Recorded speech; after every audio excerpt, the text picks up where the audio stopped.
Hello दोस्तों, good morning. उड़ान the learning zone के प्लेटफॉर्म में फिर से मैं आपका एक बार स्वागत करता हूं। मैं देवांश गौतम। गाइस, आज मैं एक नया टॉपिक लेकर आया हूं, द्विघात समीकरण यानी क्वाड्रेटिक इक्वेशन। आपके एमपी पटवारी के सिलेबस के अकॉर्डिंग ये अगला टॉपिक है, द्विघात समीकरण।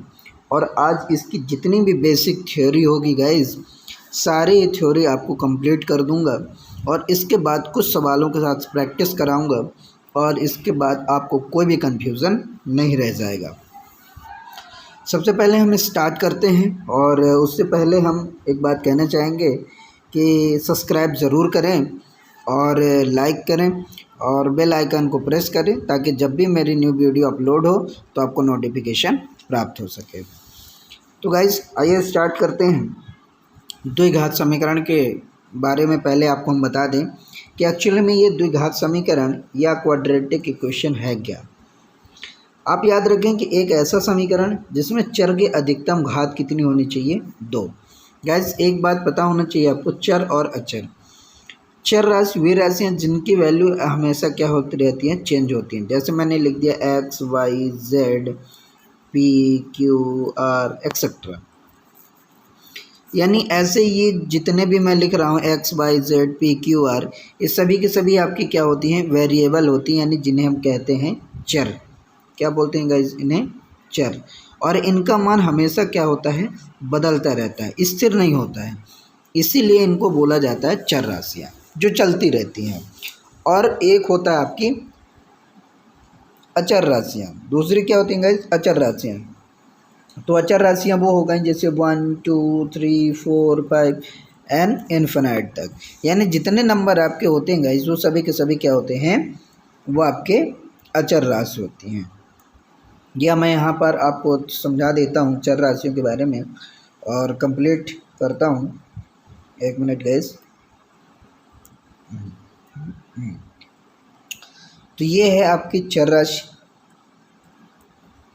X y z p q r etcetera. And मैं यदि बात करूँ अचर राशि की, तो अचर राशि कौन सी होती हैं, तो याद रखें जब भी अचर राशि बोलेगा तो 1 2 3 4 5 6 7 8 और कहाँ तक गए, इन्फिनिट तक। और इन दोनों के कॉम्बो से यानी मिक्स से क्या बनता है हमारा, बहुपद। क्या बनता है गाइस, बहुपद।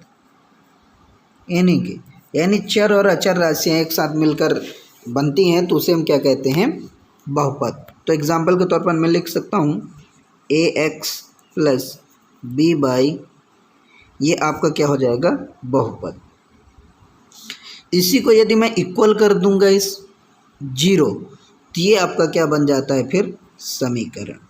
ये क्या बन जाता है, समीकरण। तो ये माइनर डिफरेंस था, तो इसको आप ज़रूर याद रखें ताकि आपको क्लियर रहे कि कौन हमारा बहुपद है, कौन मेरा समीकरण है और किसे हम वेरिएबल यानी चर और कौन और अचर राशि यानी कांस्टेंट आपके वैल्यू कौन से होते हैं, ये क्लियर। आइए अब हम स्टार्ट करते हैं अपने पुनः वापस टॉपिक के साथ। तो हमारा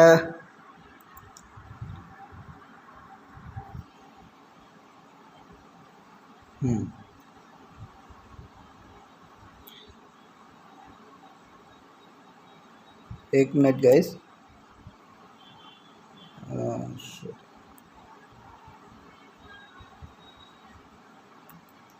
तो आई होप कि अब क्लियर हो गया होगा आपका।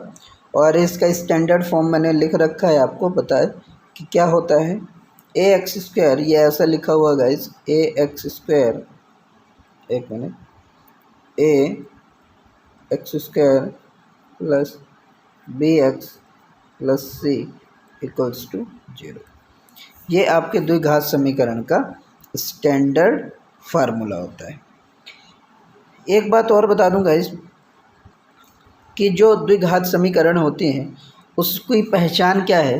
तो द्विघात समीकरण की पहचान है कि जो वेरिएबल होगा, जो आपकी चर राशि होगी, उसकी मैक्सिमम पावर यानी अधिकतम घात कितनी होगी, 2 होगी। जैसे मैंने लिखा ax² plus bx plus c equals to 0। तो ये x है, इस x और यहाँ भी x है, लेकिन मैक्सिमम पावर कहाँ है, यहाँ पास, तो कितनी है, 2। अतः ये क्या है, एक वर्ग समीकरण आपका है। साथ ही गाइस एक बात और याद रखेंगे वर्ग समीकरण में कि जिस समीकरण में x की मैक्सिमम पावर जितनी होगी उसके उतने ही मूल मिलते हैं। क्या मिलते हैं, मूल। तो आइए नेक्स्ट कंसेप्ट है हमारा मूल। तो आइए हम आपको मूल समझा देते हैं कि मूल क्या है। तो मूल समझिएगा इस सबसे पहले कि जैसा मान के चलिए मैंने लिखा कि 2x 1 मिनट गाइस, मैंने लिखा 2x² minus 5x plus 3 5x plus 3 equals to 0। ये मैंने एक वर्ग समीकरण लिख लिया, यानी एक क्वाड्रेटिक इक्वेशन है। तो अभी इसका आपने 9th या 10th में पढ़ रखा है गाइस कि इसका 2 तरीके से हम निकालते हैं। एक तो हम श्रीधराचार्य विधि से इसके x की वैल्यू निकाल लेते थे, एक तरीका था फैक्टराइजेशन करके। तो आइए हम फैक्टराइजेशन करते हैं। इन दोनों को पहले गुणा करें, कितना आएगा, 6। अभी पूरा थ्योरी कंसेप्ट सिखा रहा हूँ गाइस, फिर अंत में आपको एक ऐसा ट्रिक मैं सिखाऊंगा कि आप देखकर उसका आंसर दे देंगे। कोई भी समीकरण, वर्ग समीकरण का सवाल आए और आपसे मूल पूछ रहा होगा, बताइए इसके मूल कितने होंगे, क्या क्या होंगे, तो आप क्वेश्चन देखकर आंसर दे देंगे। फिलहाल अभी आपको पेशेंस रखना है, पूरी थ्योरी समझना है, पूरा बेस का कंसेप्ट समझना है, ताकि आपको आगे कोई डाउट न रह जाए। इन दोनों को मल्टीप्लाई करेंगे, कितना आएगा, 6 आएगा। जैसे 6 आएगा तो अब क्या है कि कंडीशन होती है फैक्टराइजेशन का कि गुना करें ऐसी 2 संख्या, इस 6 का ऐसा 2 फैक्टर बनाएं कि उनका तो आपस में गुणा करें तो 6 आना चाहिए, और उन्हीं दोनों संख्याओं को प्लस करें या माइनस करें तो हमें क्या मिलना चाहिए, माइनस का 5x। तो मैं ये कह सकता हूँ इसकी ऐसी कौन सी संख्या हो सकती है, तो आप बोलेंगे 3 और 2 होगी, लेकिन ये दोनों ही माइनस क्यों होंगी, तभी तो 5 आएगा, माइनस माइनस करके प्लस कर देंगे। तो आप कहेंगे कि बिल्कुल सही है, यानी 2x² minus 3x² 3x minus 2x और प्लस 3 इक्वल्स टू 0। आगे 2 का पेयर बना लेंगे, तो यहाँ से कॉमन क्या हो जाएगा, x, यहाँ से x कॉमन होगा तो अंदर क्या बच गया, 2x माइनस 3, और यहाँ से कुछ नहीं मिल रहा है तो 1 कॉमन कर लेंगे, तो यहाँ से बच जाएगा 2x माइनस 3। अब मैं इधर लिख देता हूँ गाइस, तो एक बार ये जो बाहर वाले हैं, एक ये इसके साथ लिख देते हैं, यानी x माइनस 1, और एक बार ये जो पेयर के अंदर है इन दोनों को लिख देते हैं, तो ये हो जाएगा आपका 2x माइनस 3, 2x माइनस 3। आगे मैं कहूँ कि आगे और क्या कर सकता हूँ, तो आगे मैं लिख सकता हूँ x इक्वल्स टू 1। यदि इसको 0 के बराबर कर दूँ और इसको भी 0 के बराबर कर दूँ तो x की वैल्यू एक 0 आ जाएगी और एक x की वैल्यू कितनी आ जाएगी, 3/2, यानी ये 2 वैल्यू है। एक बार मैं फिर से किए दे रहा हूँ गाइस, आई होप समझ ना आया हो शायद लिखने में थोड़ी सी। तो मैं कहता हूँ 2x² minus 3x plus 3 equals to 0, 3 नहीं है गाइस, 5 है। 2x² minus 5x plus 3 equals to 0। मैंने इसका गुणनखंड करके आपको दिखा दिया, तो मैं डायरेक्ट लिख रहा हूँ 2x² minus 3x minus 3x minus 3x minus 2x और प्लस 3 इक्वल टू 0। ये इक्वल से गाइस 0। 2 का पेयर बनाइए आप, 2 का पेयर बनाएंगे, यहाँ से कॉमन करेंगे तो क्या मिलेगा, पूरा बेसिक्स समझिएगा। यहाँ से बच जाएगा 2x माइनस 3, यहाँ कुछ नहीं मिल रहा है तो -1 कॉमन कर लेंगे, तो यहाँ से क्या बच जाएगा 2x माइनस 3 इक्वल्स टू 0। एक बार बाहर वालों को अंदर कर लें, एक बार जो कोष्टक के अंदर है, ब्रैकेट के अंदर है, इनको एक बार लिख लें। तो एक हो जाएगा x-1 और एक बार तो आपका हो जाएगा 2x-3 इक्वल्स टू 0। अब क्या करेंगे, इसको एक बार x-1 को आप 0 के बराबर कर लीजिए, तो x बराबर कितना मिलेगा आपको 1, और एक बार आप क्या करेंगे 2x-3 इक्वल्स टू 0 करेंगे, तो x की वैल्यू क्या मिलेगी आपको 3/2। आप देख पा रहे होंगे कि x की मैक्सिमम पावर कितनी है, 2 है। x की कितने वैल्यू मिले, 2 मिले, यानी x की जितनी अधिकतर पावर होती है उतने ही x के मान भी मिलते हैं। इसका मतलब ये हो गया, इन्हीं को हम x का मान कहते हैं, इसी को हम इस समीकरण का इन्हीं दोनों को हम मूल कहते हैं, इन्हीं को हम जीरोस कहते हैं, इन्हीं को हम क्या कहते हैं गाइस, जीरोस कहते हैं। तो इतनी बात आपको याद रखना है कि ये जो x की वैल्यू मिलती है आपको, इसी x के वैल्यूओं को हम मूल कहते हैं, इंग्लिश में रूट्स कहते हैं, और साथ ही साथ इन्हीं को जीरोस भी कहा जाता है। क्या कहा जाता है, जीरोस भी कहा जाता है। और किसी भी वर्ग समीकरण को हल ज्ञात करते हैं तो भी इसी x के ही वैल्यू को ज्ञात करते हैं। कहने का मतलब ये हो गया गाइस कि ओवरऑल जो भी इसका वर्ग समीकरण का सलूशन होता है, जो सलूशन आते हैं उन्हीं को हम मूल कहते हैं, उन्हीं को रूट्स कहते हैं, उन्हीं को ही हम कहते हैं वर्ग समीकरण का हल। आई होप कि ये बात क्लियर हो गई होगी। तो आइए अब हम अपने अगले नेक्स्ट टॉपिक में अगले नेक्स्ट कंसेप्ट।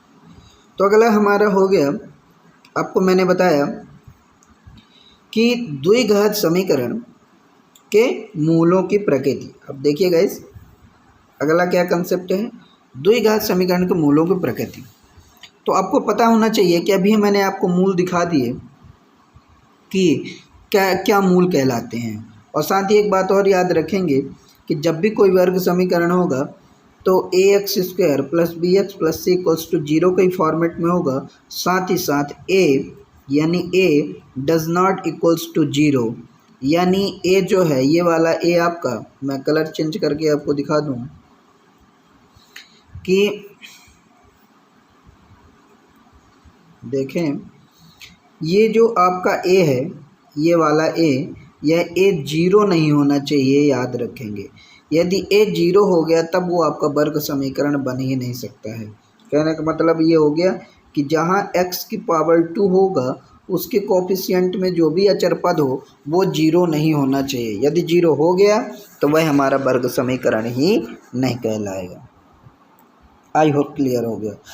आइए आगे हम चलते हैं, तो द्विघात समीकरण के मूलों की प्रकृति समझते हैं। तो द्विघात समीकरण के मूलों की प्रकृति जो होती है वह द्विघात समीकरण यानी ax² + bx + c = 0 के मूलों की विविधता यानी d = b² - 4ac के मान पर निर्भर करती है। आइए मैं इसको समझाता हूँ, इसका मतलब क्या कह रहा है। गाइस, एक बात आपको समझना होगा कि जब भी वर्ग समीकरण के मूल निकालते हैं तो हमने बताया आपको 2-3 मेथड से हम निकाल लेते हैं। एक तो श्रीधराचार्य विधि से, दूसरा फैक्टराइजेशन विधि से, तीसरा ग्राफी विधि से। तो अभी फ़िलहाल हम मेनली 2 ही पढ़ेंगे, एक फैक्टराइजेशन, एक श्रीधराचार्य विधि। तो श्रीधराचार्य विधि के माध्यम से ही मूलों की प्रकृति हम ज्ञात करते हैं।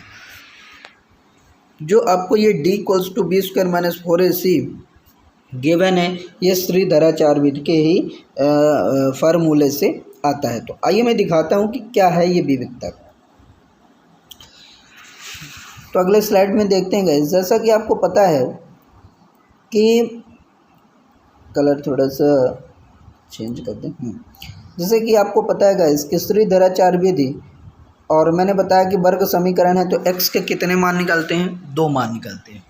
तो वो 2 मान हम, एक तो बता दिया आपको फैक्टराइजेशन विधि से, दूसरा श्रीधराचार्य विधि कहता है कि x की वैल्यू फाइंड आउट करने के लिए फार्मूले को आप उपयोग करेंगे -b ± (b² -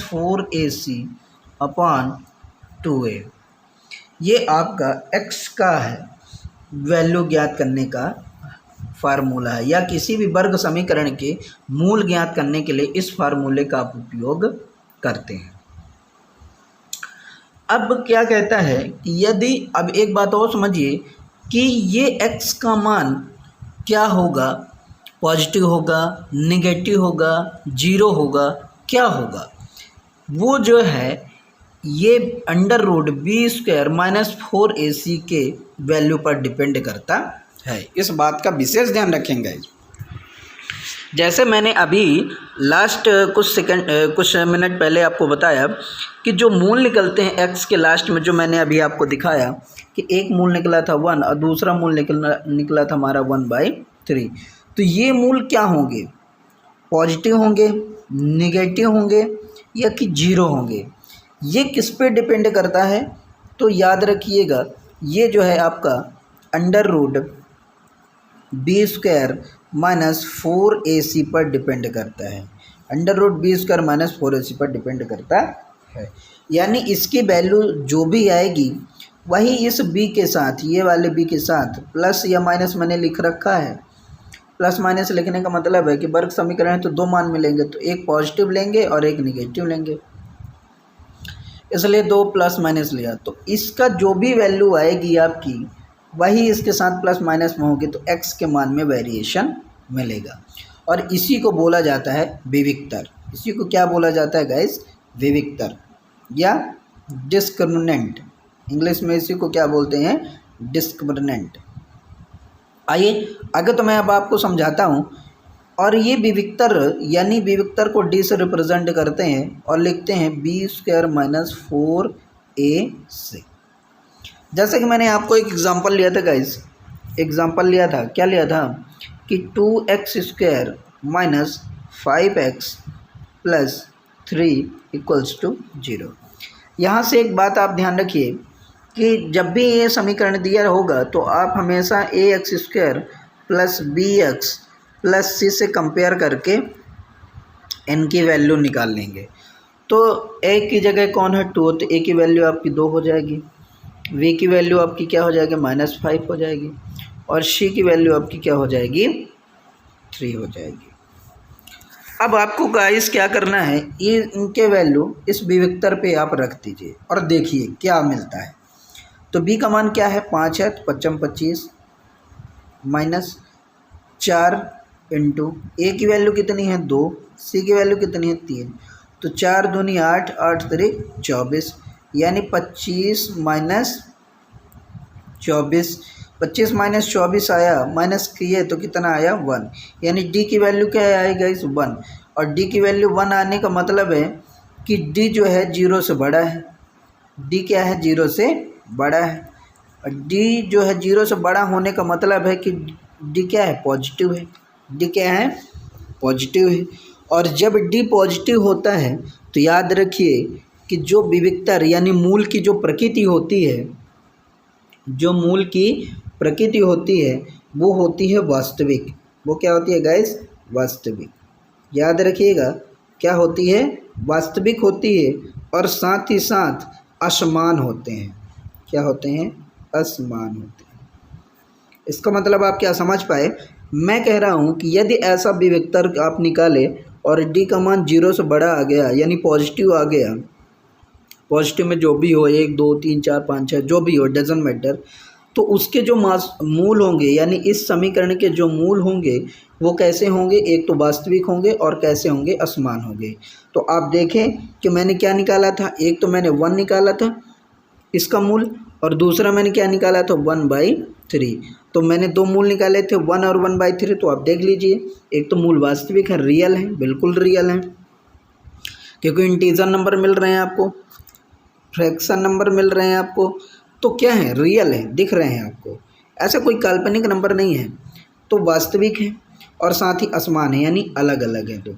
तो ये विविक्तर आपको ही डिसाइड करता है कि आपके जो रूट्स निकलेंगे यानी जो मूल निकलेंगे वो क्या होंगे, वास्तविक होंगे, अवास्तविक होंगे कि इक्वल होंगे। तो याद रखें जब d की वैल्यू इज़ ग्रेटर देन 0 से हो तो मूल वास्तविक होंगे और असमान होंगे। आई होप कि बात आप यहाँ से क्लियर हो पा रही होगी। तो आइए मैं अब कंसेप्ट पे अपने चलता हूँ।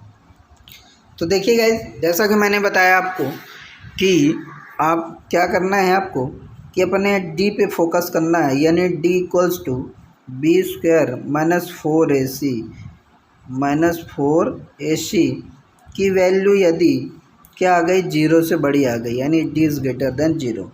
तो इसके कुछ कंडीशन मैंने लिख रखा है, आपको देखिए और नोट भी कर लीजिएगा कि यदि डी इज़ ग्रेटर देन 0 यानी विविक्तर यानी डी का मान 0 से बड़ा हो तो मूल कैसे होंगे, वास्तविक होंगे व असमान होंगे। ये इतना इंपॉर्टेंट है गाइस कि आपको क्वेश्चन इतना आसान कर देगा सॉल्व करना, क्योंकि आपको मेन यही तो कन्फ्यूज़न करता है कि आप सोल्यूशन कैसे करें। यदि आपने डी निकाल लिया और डी से आप फाइंड आउट कर लिए कि डी का मान जो है 0 से बड़ा है कि छोटा है कि 0 के बराबर है, इन तीनों से ही पता चल जाएगी। यदि इमेजिनरी आ गए यानी डी की वैल्यू छोटी हो गई 0 से, तब उसका सोल्यूशन कुछ होगा ही नहीं गाइज, तब आप उसका सोल्यूशन निकाल ही नहीं सकते हैं। तब उसका सोल्यूशन जो होगा इमेजिनरी होगा, आगे मैं बात करूँगा। और साथ ही यदि डी का मान 0 के बराबर होगा तो याद रखिए कि जो एक वैल्यू मिलेगी आपको वही आपकी दूसरी भी वैल्यू होगी, यानी उस वर्ग समीकरण के दोनों ही मूल एक जैसे होंगे। और यदि डी का मान 0 से बड़ा हो गया तो उसके मूल जो होंगे तो वास्तविक होंगे और असमान होंगे।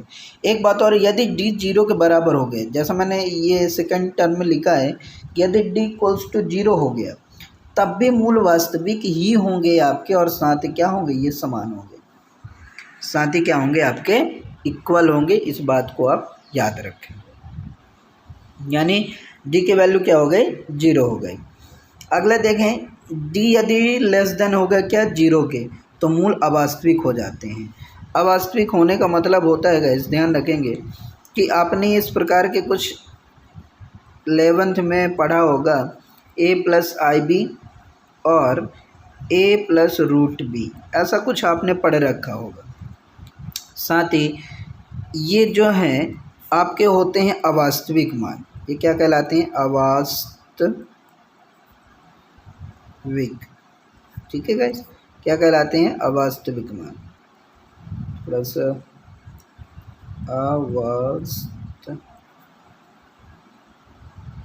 अवास्तविक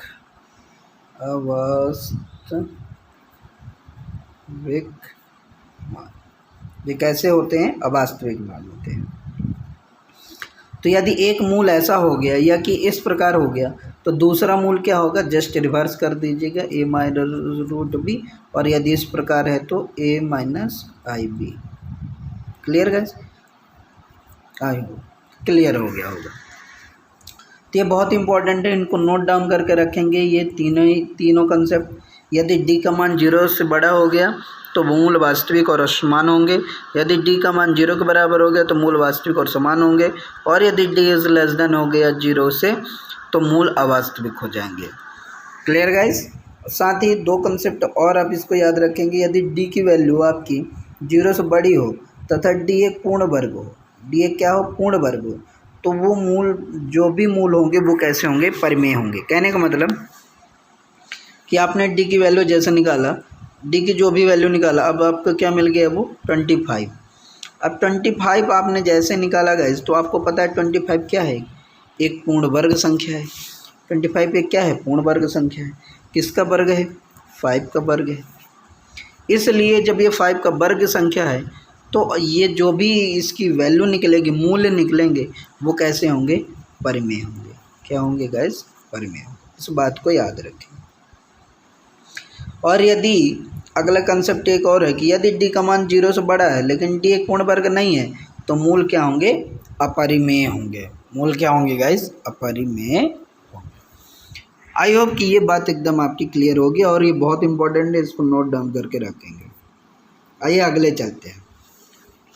साथ ही गाइस इसी में आपके वर्ग समीकरण में एक ये भी पूछा जाता है कि मूलों का योगफल और गुणनफल, यानी sum and product of the roots. मूलों का योगफल ज्ञात कीजिए और मूलों का गुणनफल ज्ञात कीजिए। तो मूलों का योगफल का मतलब क्या है, अल्फा प्लस बीटा। यदि मैं मान के चलता हूँ मूल क्या है आपके, अल्फा है और क्या है, बीटा है। एग्जाम्पल के तौर पर आइए इसको अगले स्लाइड में समझते हैं। जैसे मान के चलिए गाइस, आपको दे रखा है, कोई भी दे रखा है, जैसे एग्जांपल के तौर पर मैंने लिया था, एक नंबर ले लेता हूँ कि 15x² plus 8x plus one equals to 0। ये दे दिया आपको एक वर्ग समीकरण, बोला कि इसके आप मूलों का योगफल और गुणनफल ज्ञात कीजिए। तो गाइस मूलों का योगफल आप कैसे ज्ञात करेंगे और गुणनफल कैसे ज्ञात करेंगे, उससे पहले मैं आपको ये ज़्यादा ज़रूरी है कि पहले हम मूल निकालें। इसका मूल कैसे निकालेंगे, मैंने कहा कि इनका आपस में मल्टीप्लाई करें, कितना आएगा 15 ही आएगा। अब इसका ऐसा फैक्टर करें कि उन दोनों को आपस में गुणा करने पर इतना ही आना चाहिए 15, और उनको चाहे प्लस करो अब चाहे माइनस करो तो कितना आना चाहिए प्लस का 8x। तो आप सभी को पता है 5 × 3 कर देंगे तो 5 × 15 और 5 × 3 = 8। तो मैं इसको ऐसा लिख सकता था कि 15x² और 15x² plus 5x plus 3x plus 3x और प्लस 1 इक्वल्स टू 0। अब दो के पेयर बना लीजिए आप। दो के पेयर बनाएंगे तो यहाँ 5x कॉमन आ जाएगा। जब 5x कॉमन आएगा तो यहाँ से क्या मिल जाएगा, इस यहाँ से आपको मिल जाएगा 3x और यहाँ से क्या मिल जाएगा 1। यहाँ कुछ नहीं मिलता तो 1, तो यहाँ बच जाएगा आपका 3x प्लस 1 इक्वल्स टू 0। तो एक बार इसको आप लिख लीजिए एक साथ, एक बार इन दोनों में से एक बार लिख, तो आपको मिल जाएगा 5x प्लस 1 और एक बार आप लिख लेंगे 3x प्लस 1 इक्वल्स टू 0। तो यहाँ से यदि आप मूल निकाल रहे होंगे तो कितना मिल रहा होगा गाइस कि x इक्वल्स टू -1/5 और एक निकाल रहे होंगे x की वैल्यू तो आपको मिल रहा होगा -1/3। तो आई होप कि आप क्लियर समझ पा रहे होंगे कि x की वैल्यू कितनी मिली। एक तो आपको मिल गई कितनी -1/5 और एक मिल गई आपको x -1/3। क्लियर। आइए इन्हीं मूलों को अब हम एक बार इसको इरेज करते हैं और यहाँ पास समझते हैं कि x की वैल्यू मैंने क्या निकाला, एक निकाला था -1/3 और एक x की वैल्यू क्या निकाला था -1/5। यही हमारे मूल हैं, यही हमारे क्या है मूल है। मैं ये कहता हूँ यदि ये हमारे मूल हैं तो मैं इस मूल को मान लेता हूँ कि ये हमारा क्या है अल्फ़ा है और इस मूल को मैं मान लेता हूँ कि ये हमारा क्या है बीटा है। साथ ही गाइस तो याद रखें, तो जब भी मूलों का योगफल बोले, मूलों का योगफल का मतलब होता है यानी अल्फ़ा प्लस बीटा आपसे जानना चाहता है, योगफल यही होता है। अल्फ़ा प्लस बीटा जब आप बोलेगा तो अल्फ़ा की वैल्यू कितनी होती है 1/-3 माइनस, और बीटा की वैल्यू क्या दे रखी है -1/5। और जब इसको आप सॉल्व कर पा रहे होंगे तो कितना आ रहा होगा माइनस का, ये 15 आएगा और ये -3 और ये माइनस का 5 और ये माइनस का 3, तो यहाँ से कितना आ रहा होगा माइनस का 8/15।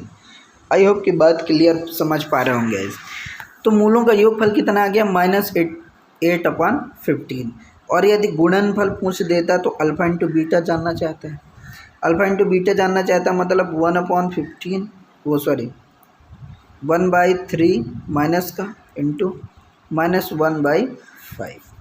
और जब इनको आप सॉल्व कर पा रहे होंगे तो 1/15, राइट, यानी यही आंसर आ रहा होगा 1/15।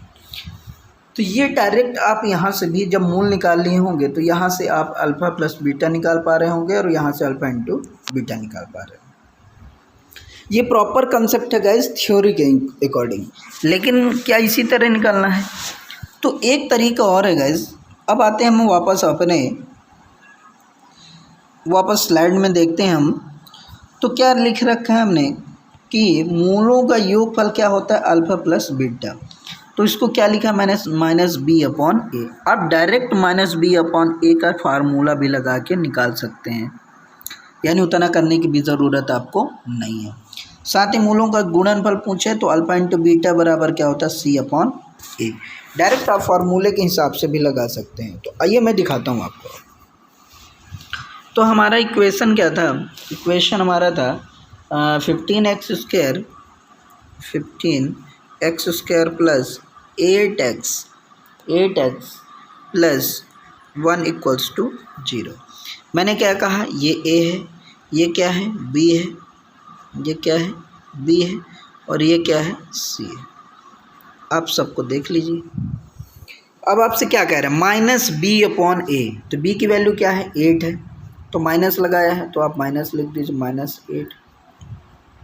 ए की वैल्यू कितना है? 15 है, तो आप लिख दो 15। अब आप देख लो अपना आंसर।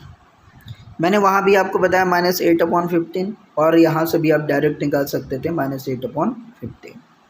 यानी जब भी आपसे मूलों का योगफल, मूलों का गुणनफल पूछे तो डायरेक्ट यहाँ से भी आप निकाल सकते हैं। सी अपॉन ए, सी की वैल्यू कितनी दे रखी है? 1 अपॉन ए क्या है? 15। तो देख लीजिए आपका यहाँ से भी आंसर सेम ही आता है। तो आई होप कि जब भी वर्ग समीकरण दे और वर्ग समीकरण में आपसे मूलों का योगफल व गुणनफल पूछे तो देन इसी कंसेप्ट का आप उपयोग करके निकाल सकते हैं। Clear guys? अब अगले कंसेप्ट में और चलते हैं, और एक कंसेप्ट आपको और बनता है इसी में, और वो कंसेप्ट आपको नेक्स्ट स्लाइड में मैं दिखाता हूँ। वो बनता है कि आपको मान के चलिए मूल दे दिया, यानी मान के चलिए अल्फ़ा और बीटा आपको गिवन है, अल्फ़ा और बीटा आपको गिवन दे देता है। जैसे सपोज दैट आपको अल्फ़ा बीटा मैंने अभी मूल निकाले थे, तो एक मैंने मूल निकाला था कितना गाइस? -8/15। ये योगफल था, सॉरी मूल क्या हमने निकाला था? मूल हमने क्या निकाला था? -1/3, और एक मैंने मूल निकाला था 1/5 माइनस। Clear guys? यही मूल निकाले थे। अब एक क्वेश्चन यहाँ से इस प्रकार भी और बनता है कि यदि मूल आपके -1/3 एंड -1/5 हो तो वह कौन सा वर्ग समीकरण होगा? यानी डायरेक्ट अब आपसे क्वाड्रेटिक इक्वेशन पूछना चाहता है कि बताइए क्वाड्रेटिक इक्वेशन क्या होगा। तो क्वाड्रेटिक इक्वेशन ज्ञात करने के लिए इस फार्मूले का उपयोग करेंगे, x² minus alpha plus beta, एक minute guys, alpha plus beta into x plus alpha into beta equals to 0। इसी कंसेप्ट का उपयोग करके अब आप अपने आंसर को वर्ग समीकरण में बदल सकते हैं। तो इस फार्मूले को भी याद रखेंगे कि जब भी आपको मूल गिवन हो और उससे वो जानना चाहता हो कि बताइए वर्ग समीकरण क्या बनेगा, इस फार्मूले का उपयोग करके आप सॉल्व कर सकते हैं। तो जैसा कि आपको पता है कि x² माइनस, अभी मैंने अल्फ़ा प्लस बीटा यानी मूलों को योगफल निकाल के दिखाया, क्या आता तो -8/15 इंटू एक्स आया हुआ था, प्लस और अल्फ़ा इंटू बीटा मैंने आपको बताया निकाल के दिखाया क्या 1/15 इक्वल्स टू 0। जब आप इसको सॉल्व कर रहे होंगे तो x² minus minus minus plus 8/15x plus 1/15 equals to 0। आगे इसको सॉल्व कर रहे होंगे एलसीएम लेकर, तो ये आपका 15x² हो जाएगा, यानी इस 15 का यहाँ गुणा हो जाएगा, यानी सब में 15 का आप मल्टीप्लाई कर दो तो 15x² plus 8x plus 1 equals to 0। तो आप देख पा रहे होंगे वापस मुझे वही अपना वर्ग समीकरण प्राप्त हो गया। तो 2-3 चीज़ ये इसमें याद रखना है गाइस, बस वर्ग समीकरण से ज़्यादा क्वेश्चन नहीं पूछे जाते, जो भी पूछा जाता है इन्हीं से पूछा जाता है। या तो मूल देगा तो वर्ग समीकरण पूछ लेगा, या वर्ग समीकरण होगा तो आपसे मूल पूछेगा। मूल, रूट्स और मूल हो गया, रूट्स हो गया और सॉल्यूशन बोले, तीनों बात एक ही है वर्ग समीकरण के ज्ञात करने की। ओके गाइस, अब आइए, ये तो बात हो गई पूरी थ्योरी के साथ, मैंने क्लियर कर दिया अब आपको। अब जो है गाइस कुछ मैंने फार्मूले भी लिखे हैं, और इन फार्मूलों को बहुत ज़्यादा यूज़ होता है आपके वर्ग समीकरण में, क्वाड्रेटिक इक्वेशन में। तो इन फार्मूलों को हम नोट डाउन करके ज़रूर लिखे रहेंगे। मैंने एक सिर्फ 1 टाइम्स ही अल्फ़ा इंटू बीटा का यूज़ किया है इसी बस में, बाकी मैंने सब में ए बी यूज़ कर लिया है। लेकिन अब याद रखेंगे ए बी नहीं, अल्फ़ा प्लस बीटा ही करेंगे, ठीक है। क्योंकि बार बार टाइप करने में मुझे थोड़ा सा प्रॉब्लम जा रही थी, क्योंकि कॉपी पेस्ट करने में बड़ा टाइम लग रहा था guys. So I am sorry कि मैंने अल्फ़ा एंड बीटा की जगह ए एंड बी का यूज़ कर दिया है। लेकिन ये कंसेप्ट आप समझिएगा कि अल्फ़ा प्लस बीटा जो है ए बी क्यों नहीं यूज़ करते हैं इस कंसेप्ट में, क्योंकि यहाँ मैंने अल्फ़ा और बीटा जो है मूल यूज़ करता हूँ, और जब मैं मूल यूज़ करूँगा और इक्वेशन में आपके इसी एक्सप्रेशन दे दिया तो फिर दोनों सेम हो जाते थे, इसलिए अल्फ़ा प्लस बीटा का यूज़ किया जाता है। आइए समझते हैं। तो क्वेश्चन ये देखिए जैसा दे रखा है, क्या दे रखा है, अल्फ़ा का स्क्वायर प्लस बीटा का स्क्वायर इक्वल्स टू क्या होता है, अल्फ़ा प्लस बीटा का whole square minus 2 alpha into beta. तो इस फार्मूले का भी यूज़ बहुत होता है गाइस, कि आपको दे दिया कुछ भी और बोल दिया कि इसकी वैल्यू बताओ आप, alpha square plus beta square की। तो alpha square plus beta square या डायरेक्ट आप इस फार्मूले का यूज़ कर लेंगे। तो ये ध्यान रखें, ये जितने भी मैंने फार्मूले लिख रखे हैं ये अल्फ़ा एंड बीटा के कंसेप्ट में है, और आपको क्या करना होगा, याद करना होगा। तो इन सबको आप याद कर लीजिएगा और नोट डाउन कर लीजिएगा। आई होप क्लियर होगा।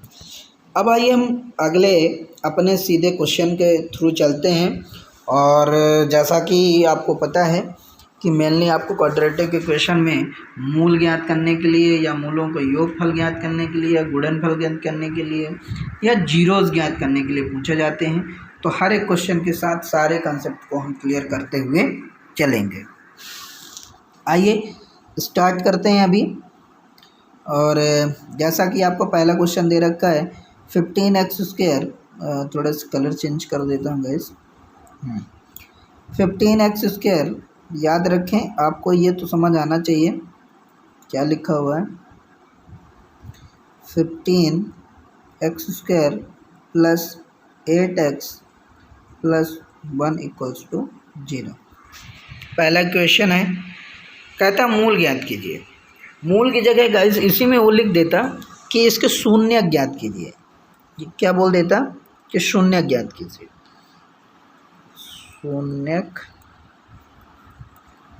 ज्ञात कीजिए। शून्य क्या है, इंग्लिश में इसे जीरो कहते हैं। तो मूल बोले या शून्य बोले, बात दोनों एक ही है, आपको कन्फ्यूज़न नहीं होना है। मूल बोल दे या शून्य, दोनों बात एक ही। तो एक तो पहले मैं पूरा बेसिक फिर से एक बार आपको क्लियर कर देता हूँ, फिर एक मैं तरीका ऐसा सिखाऊंगा आपको कि आज के बाद आपको कभी भी किसी भी क्वाड्रेटिक इक्वेशन में सॉल्यूशन करने में बहुत टाइम नहीं लगेगा, विदिन सेकंड लगेगा। आइए स्टार्ट करते हैं, पहले बेसिक से करते हैं। जैसा मैंने कहा कि इन दोनों को मल्टीप्लाई करेंगे 15 आएगा, और ये मैंने तो सॉल्व भी कर चुका अभी लास्ट में एग्जाम्पल के तौर पर ही। तो फिर से एक बार आपको ये तो समझना ही होगा कि ये आपका 15x स्क्वायर हो जाएगा, और ये आपका प्लस 5x हो जाएगा, और ये प्लस 3x हो जाएगा, और ये प्लस 1 इक्वल्स टू 0। आगे दो का पेयर बना के सॉल्व करेंगे तो 5x, तो यहाँ से आपका 3x प्लस 1, और यहाँ से प्लस 1 और यहाँ से भी आपका 3x प्लस 1 इक्वल्स टू 0। अब एक बार आपको पता है कि ये 5x प्लस 1 लिखते हैं, और एक बार इसको क्या लिखते हैं 3x प्लस 1 लिखते हैं इक्वल्स टू 0। तो x की वैल्यू क्या मिल गई, -1/5, और एक क्या मिल गई आपको -1/3। दो मूल मिल गए गाइस। याद रखें यही मूल है, यही जीरोज़ हैं। अच्छा क्यों दो नाम दिया है, तो इसका आपको समझा देता हूँ गाइस। शून्य जब बोलता है तो उसके कहने का मतलब ये होता है कि ये जो वैल्यू मिलती है तो आप इन दोनों ही वैल्यू को अपने वर्ग समीकरण में पुट करो x की जगह। यदि ये x की जगह पुट करने पर आपके इस पूरे एक्सप्रेशन को 0 के बराबर कर देता है, इसका मतलब यह है इसका शून्यक है। तो आइए ये तो मूल हो गए, अब शून्यक की बात कर लेते हैं। तो जब शून्यक बोल देता है तो बस आपको क्या करना होता है कि इसको चेक करना होता है। तो 15 इंटू एक्स की जगह क्या रखना है आपको, -1/5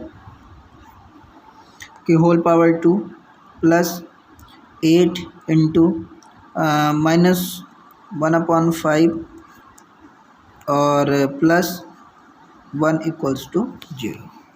अब इसको सॉल्व कर रहे होंगे तो ये 15 आएगा इंटू, एक मिनट जैस, ये आपका 15 आएगा इंटू, इसका स्क्वायर करेंगे तो 1/25 आएगा, प्लस 8 की जगह मैं ऐसा कर सकता हूँ गाइस कि ये माइनस हो जाएगा, प्लस माइनस माइनस 8/5 आ जाएगा, प्लस 1 इक्वल्स टू 0। इसको 5 से कर रहे होंगे तो ये 3 आएगा, इसको 5 से कर रहे होंगे तो ये 5 आएगा, और इसको सॉल्व कर रहे होंगे तो ये माइनस का 5/5 प्लस 1 आ रहा होगा। और जब इसको भी सॉल्व कर रहे होंगे तो ये कितना आ रहा है, आगे मैं यहाँ पर करूँ तो -5 + 5 इक्वल्स टू 0। तो यहाँ से 0 से ये भी 0, यानी आपने देखा 0 इक्वल्स टू 0 हो गया, यानी 0 इक्वल्स टू 0 हो गया। इसका मतलब ये है कि ये -1/5 क्या है, इस वर्ग समीकरण का शून्यक है। इसी तरह इसको भी आप सॉल्व करके चेक कर सकते हैं। क्लियर? तो ये था हमारा शून्यक गाइस और मूल। एक कंसेप्ट इसी में और आपसे क्या पूछता कि इसके मूलों का योगफल और गुणनफल ज्ञात कीजिए, यानी सम एंड प्रोडक्ट। तो मान के चलते हैं मूल अल्फ़ा और आपके क्या थे, बीटा थे। तो अल्फ़ा की वैल्यू आपने क्या निकाला था, -1/5, और बीटा की वैल्यू क्या आपने निकाला था, -1/3। तो योगफल पूछ रहा है, तो यहाँ से एक तो तरीका मैंने बताया कि इन दोनों को सम करो, यानी अल्फ़ा प्लस बीटा को सम करके लिखो। और एक तरीका मैंने क्या बताया कि -अल्फ़ा प्लस बीटा यानी क्या होता है, -b/a होता है। और b की वैल्यू क्या दे रखा, 8, तो -8/a की वैल्यू क्या है, 15। और अल्फ़ा इंटू बीटा आपसे पूछ दे, अल्फ़ा इंटू बीटा आपसे पूछ दे तो क्या है, c/a, और c की वैल्यू आपकी 1 है, और अपॉन a कितना है, 15। तो ये थे आपके कुछ क्या, मूलों का योगफल और गुणनफल। आई होप ये बात भी एकदम आपकी क्लियर हो गई होगी। अब आइए आपको कुछ तरीका सिखाता हूँ, ट्रिकी। गाइस साइन का सबसे ज़्यादा परेशानी होती है स्टूडेंटों को सॉल्व करने में। तो मेरे दोस्तों, आपको आज के बाद साइन की कोई दिक्कत नहीं होगी। आप क्या करोगे, जैसा मैंने कहा इन दोनों को आप गुणा करो तो कितना आएगा, 15 आएगा। अब एक के पहले आप साइन देखो क्या लिखा है, तो आप बताएंगे प्लस है। तो बस इन दोनों का ऐसा फैक्टर बनाओ कि उन दोनों का गुणनफल 15 आना चाहिए, लेकिन उन्हीं दोनों को ये प्लस है ना, एक के पहले क्या है, प्लस है, एक के पहले क्या है, प्लस है, एक के पहले क्या है, प्लस है। जब एक के पहले प्लस है, एक के पहले क्या है, प्लस है, तो मैंने क्या कहा कि 15 का ऐसा गुणनखंड करो 2 जिनका गुणा करे में आपस 15 है, और उन्हीं दोनों संख्याओं को प्लस करने पर। अब आपको माइनस होने से नहीं देखना है, एक के पहले प्लस है तो आप प्लस ही करके देखोगे। क्लियर बात? तो आपने देखा कि यहाँ प्लस है तो प्लस, तो आपने कि बोला कि 5 और 3, तो बस यही आपको लिख देना है। ए पहले बड़ा लिखना है, फिर आपको छोटा लिखना है। पहले आपको बड़ा लिखना है, फिर क्या लिखना है, छोटा लिखना है। एक तरीका हो गया कि प्लस करके करना है। फिर दूसरी बात, एक और बात समझिए, 8 के पहले क्या है गाइस, 8 के पहले क्या है, साइन क्या है, प्लस का है। यदि बीच वाले टर्म के पहले प्लस हो, याद रखिएगा, यदि बीच वाले टर्म के पहले प्लस हो तो जो मूल लाएंगे उनको दोनों का चिन्ह बदल जाएगा। उन दोनों का चिन्ह क्या हो जाएगा, बदल जाएगा। इस बात को याद रखिएगा। यानी बी के टर्म के पहले यदि प्लस आ जाए तो मूल जो निकलेंगे उसके दोनों ही क्या होंगे, माइनस में होंगे। तो आपने यहाँ देखा कि यही तो निकलेंगे, माइनस हो जाएंगे। साथ ही एक बात और याद रखेंगे, डिवाइड बाई 15 इतना करना होगा आपको। यदि x² के गुणांक में कोई नंबर है एक के अलावा, तो बस आप जो वैल्यू यहाँ निकालोगे उनमें से डिवाइड कर लोगे। तो 5 एकम 5, 5 तिहाई 15, 3 एकम 3, 3 पचे 15, यानी -1/3 और -1/5। तो आपने देखा कि आपका एकदम आंसर क्लियर, बिना कुछ किए आंसर डायरेक्टली आ गया। आइए अगले एक सवाल के साथ और चलते हैं तो आपको क्लियर होगा।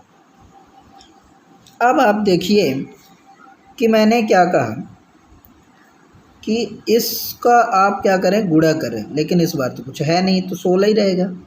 16 रहेगा तो आप 16 लिख दो। 16 के पहले 2 गुणनखंड इसके बनाओ। 16 के पहले आप देखो क्या है, प्लस चिन्ह है, यानी ऐसे 2 फैक्टर बनाओ, गुणा करें तो 16 आए और उन्हीं दोनों को प्लस करके करें तो बीच वाली संख्या आए। तो आपको पता है 4 4 16, 4 4 8, प्लस करने पर आ जाएगा। यानी इसके 2 मूल आ गए, एक तो 4 आ गया और दूसरा क्या आ गया, दूसरा भी 4 आ गया। लेकिन गैस मैंने कहा था कि यदि बीच वाले में साइन प्लस का हो तो दोनों चिन्ह बदल जाएंगे, लेकिन यदि माइनस हो तो क्या होगा, यदि माइनस हो गाइस तो याद रखिए सिर्फ और सिर्फ इस वाले का चिन्ह बदलेगा, यानी एक का बदलेगा, दूसरे का चिन्ह नहीं बदलेगा। क्या आप बात समझ पा रहे हैं? तो आइए इसको पहले हम आपको समझा देते हैं, फिर आपको मैं वो चिन्ह का तरीका बताऊंगा। अब आप इसको गुणा करिए, तो मैंने फैक्टर करके आपको दिखाई दिया कि x की power 2 minus 4x minus 4x minus 4x और प्लस 16 इक्वल्स टू 0। आप कॉमन करके सॉल्व कर रहे होंगे तो x माइनस 4 और यहाँ से कॉमन कर रहे होंगे तो माइनस 4 और x माइनस 4 इक्वल्स टू 0। तो x की वैल्यू x माइनस 4 और x की वैल्यू x माइनस 4, तो x की वैल्यू कितना आ गया, प्लस 4 एंड प्लस 4। क्या बात समझ पाए? यानी x का जब सॉल्व करके मैंने देखा कि x के जो वैल्यू निकलते हैं 2, तो कितने आए, प्लस 4 और प्लस 4। तो एक बात तो और कि मैंने जब विविक्तर आपको समझाया था कि बताया था कि d इज इक्वल टू 0, यानी d जो है तो d 0 के बराबर हो जाए तो मूल क्या हो जाते हैं, समान हो जाते हैं। मूल क्या हो जाते हैं, समान। तो आप यहाँ देख पा रहे हैं मूल समान है, 4 ही 4 है। तो आप विविक्तर भी चेक करके देख लीजिए, विविक्तर चेक करके देखिए, बी स्क्वायर माइनस 4ac, विविक्तर क्या होता है, d equals to b square minus 4ac। B क्या है, 8, 8 ठाई 64 माइनस 4 a एक ही है और 8 ठाई 64, 8 ठाई 64। 4ac होता है, a एक ही है और c क्या है, 16, तो 16 चौको 64। तो d की वैल्यू कितनी आ गई, 0। वियुक्तर कितना है, 0।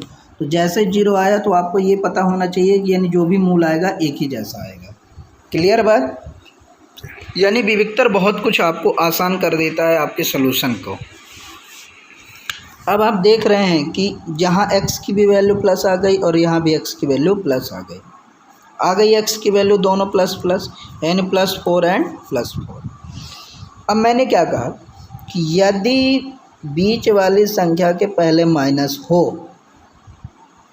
तो जो मूल आएंगे तो दोनों के चिन्ह नहीं बदलेंगे, सिर्फ इस वाले का चिन्ह बदल जाएगा और इस वाले का नहीं बदलता है। तो देखिए ये माइनस में है तो ये प्लस में हो गया, ये प्लस में था तो ये प्लस में ही है। क्या आपने समझा? अब आइए वापस चलते हैं। तो मैंने कहा कि जब भी ये बीच वाली संख्या के पहले माइनस हो तो इसका भर चिन्ह बदल जाता है और पीछे वाले का चिन्ह नहीं बदलता। तो मैंने क्या कहा, 16 का फैक्टर करो। 16 का आपने फैक्टर किया 4 × 4, तो आपने लिख दिया 4 × 4। अब आपको क्या है, ये माइनस है तो ये प्लस बनेगा, ये प्लस है तो प्लस ही रहने दें, कोई दिक्कत नहीं। यही आपका आंसर। तो आपने देखा कितना आसान हो गया आंसर। क्लियर? आइए अगले अगले क्वेश्चन पे चलते हैं।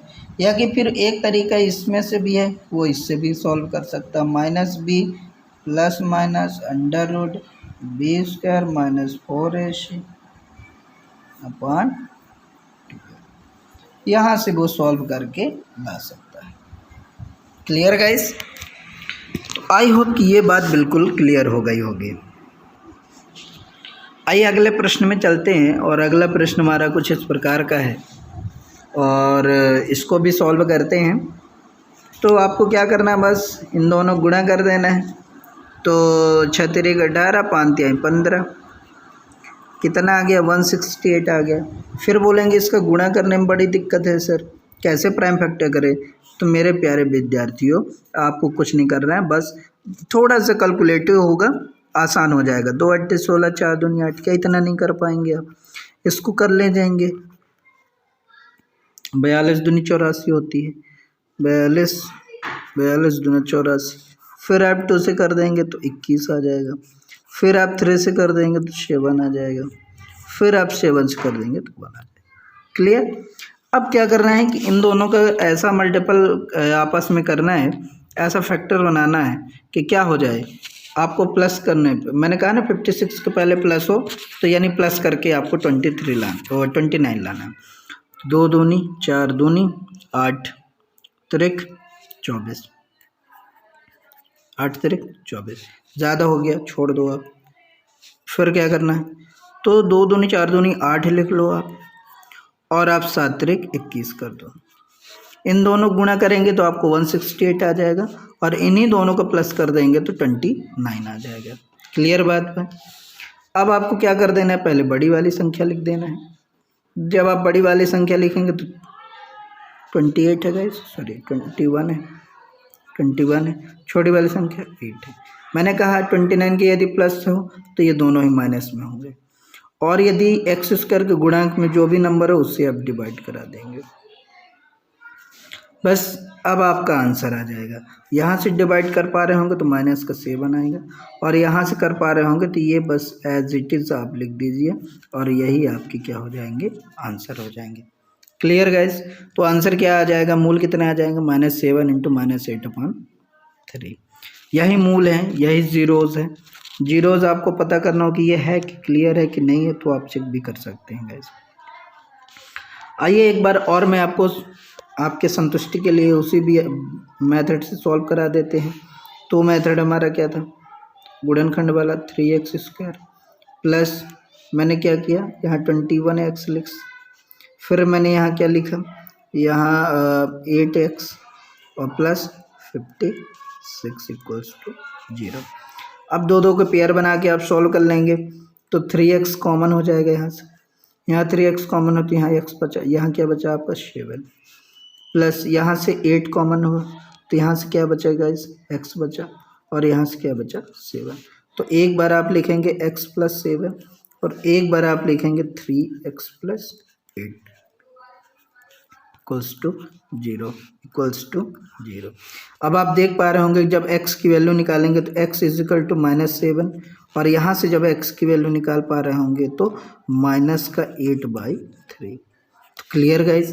अब आप देख सकते हैं, आपको क्लियर हो गया होगा कि नहीं, सर ने जो भी तरीका बताया, कॉन्सेप्ट ट्रिकी बताया, बिल्कुल सही है। तो यही आपके जीरोज़ हैं, यही आपके मूल हैं, यही आपके अल्फ़ा और बीटा भी हैं। Clear guys. आई होप कि बिल्कुल क्लियर हो गया होगा।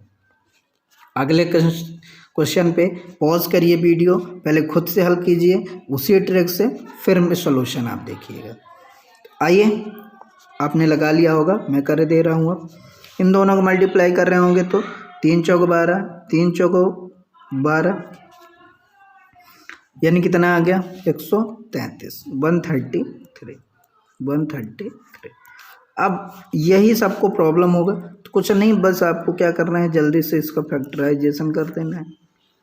फैक्टराइजेशन करेंगे तो आपको आंसर मिल जाएगा। इसका फैक्टराइजेशन क्या होगा, तो ये किससे डिवाइड होगा, तो किसी को पता है, 2 से डिवाइड, 1 मिनट गाइस, मैंने गलत लिखा था, 3 × 4 = 12 कि 2 होता है, मैंने 3 लिख दिया था। 3 × 4 = 12 = 13 होता है, ऐसा था। 133 गलत लिख दिया, सॉरी।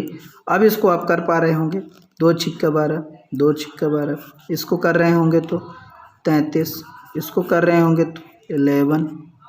क्लियर। अब आपको क्या कर देना, 2 दूनी 4, 3 12, और 12 × 11। क्लियर। अब यहीं से आपको सॉल्व कर देना था। शायद ये क्वेश्चन रिपीट हो गया है माय डियर, यस लगता है मुझे ये रिपीट हुआ है क्वेश्चन। यदि रिपीट नहीं हुआ है तब भी आपको समझना होगा कि ये इसके 23 के पहले प्लस है तो ये दोनों ही माइनस में होंगे, और डिवाइड बाय 3 होगा तो ये -4 आएगा, और ये -11/3। तो राइट आंसर। तो ये थे हमारे आज के क्वाड्रेटिक इक्वेशन के कुछ सवाल गाइस, और पूरी थ्योरी के साथ। आई होप मैं ऐसा समझ पा रहा हूँ कि आप सभी को समझ आया होगा। यदि किसी भी प्रकार के क्वाड्रेटिक इक्वेशन में आपको प्रॉब्लम है तो आप कमेंट बॉक्स में कमेंट करके मुझसे पूछ सकते हैं। एनी क्वेरी एनी कन्फ्यूज़न आप बिल्कुल प्लेटफॉर्म में आकर या कॉन्टेक्ट नंबर में लिख दूं तो आप इस नंबर में भी कॉल करके पूछ सकते हैं। 9910196634 पर आप कॉल नहीं मैसेज करके व्हाट्सएप पे मैसेज करके आप पूछ सकते हैं।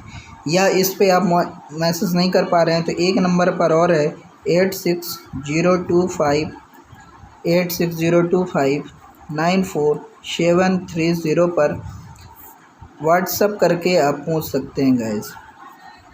याद रखें, आपको व्हाट्सएप ही करना है, कॉल नहीं करना है।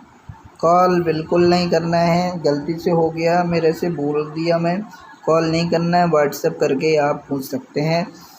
आगे जो भी आपको क्वेरी हो आगे मैं और भी ला दूंगा एक प्रैक्टिस सेट क्वाड्रेटिक इक्वेशन के वेरिएबल कंसेप्ट पे, और भी कुछ कंसेप्ट जो आपको वेरिएशन देखने को मिलते हैं एग्ज़ाम में, तो पूरे ही मैं ला के दिखा दूँगा गाइस।